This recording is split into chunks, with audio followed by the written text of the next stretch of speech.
Okay, so period on a graph.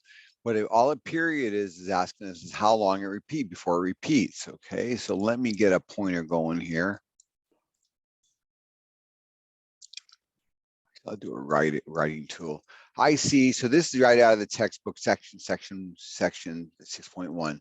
And I see this graph as a midline right there. I also see that this graph passes a nice lattice points on the midline. And I'm trying to circle, so what I see is a sine graph. So I see that it repeats there, it repeats here, and it would repeat there if I could see it. So what I'm seeing for this graph is that period is 2. So the period for that graph is 2 rather than 2 pi because it's sine. And then same deal here. This looks like a nice sine graph also. See how it goes through the lattice points for the midline? And in this case, from 0, x equals 0 to x equals 4 is how long it takes to go up, down, and back. So that period equals 4. And this one, so here, see the midline's what? The midline is, oh, I don't know. Well, I see a distance of 4. So I'll come back up half of that too. So there the midline is through the, and again, there's some nice lattice points there and there, but also with this graph, the peaks and valleys are the same. So sine or cosine, it doesn't matter. You can do either. I'd probably go with cosine because that way I don't have to shift it left or right. But anyways, I'm trying to find the period and I see a distance of 4 pi units. You can see that same thing here because it's going from pi to 5 pi. That's a distance of 4 pi. Okay, and then again for this last one, let's see, go to negative, so it's a distance of 3, 1, 2, 3. Here's the midline. So here, see how those points there are not at a nice lattice point? It's where the grid isn't crossed. So I think cosine graph is the better one to go with. But just to find the period, that's pretty easy to see that that's just pi. So that period is equal to pi. Okay, hopefully that helps. Let me stop this and we'll go look at the tangent, cotangent, and secant, cosecant.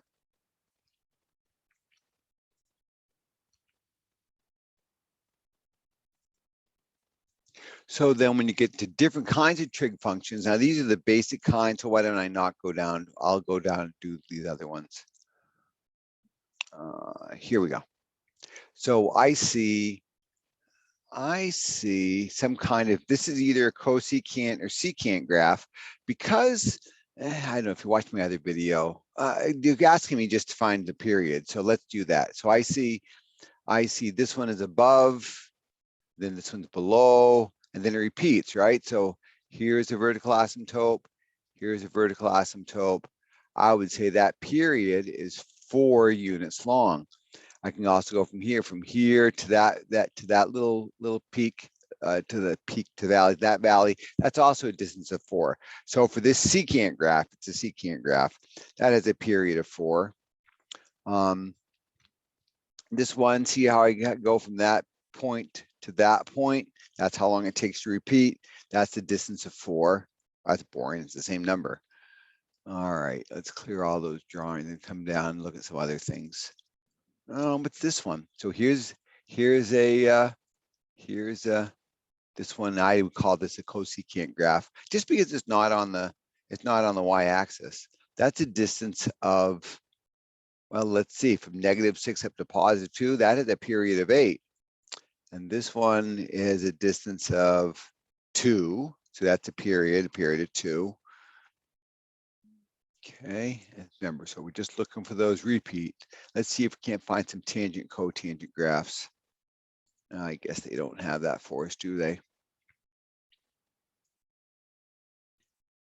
Well, here's this plain old everyday. And honestly, all I'm really concerned about for tangent and cotangent for you folks is to understand that they repeat, you know, they have vertical asymptotes, and then know the difference between tangent and cotangent.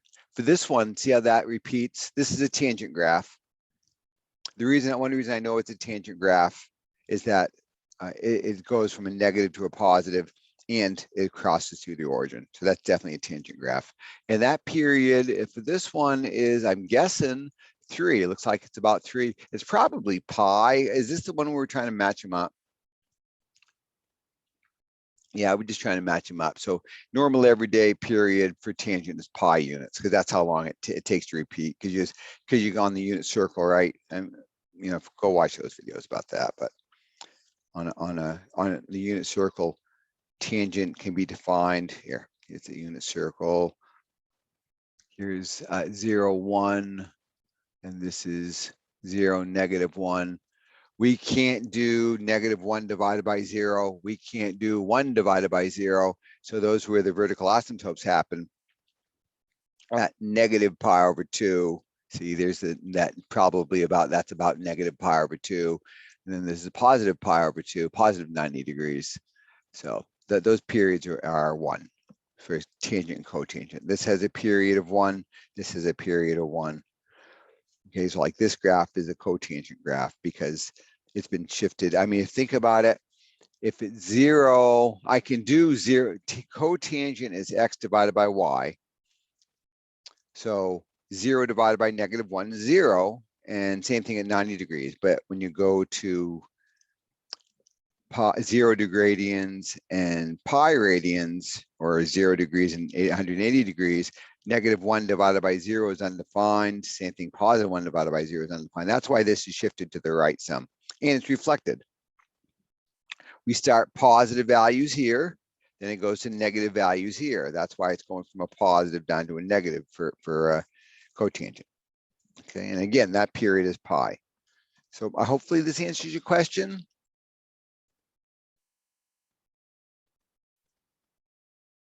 Let us know if not.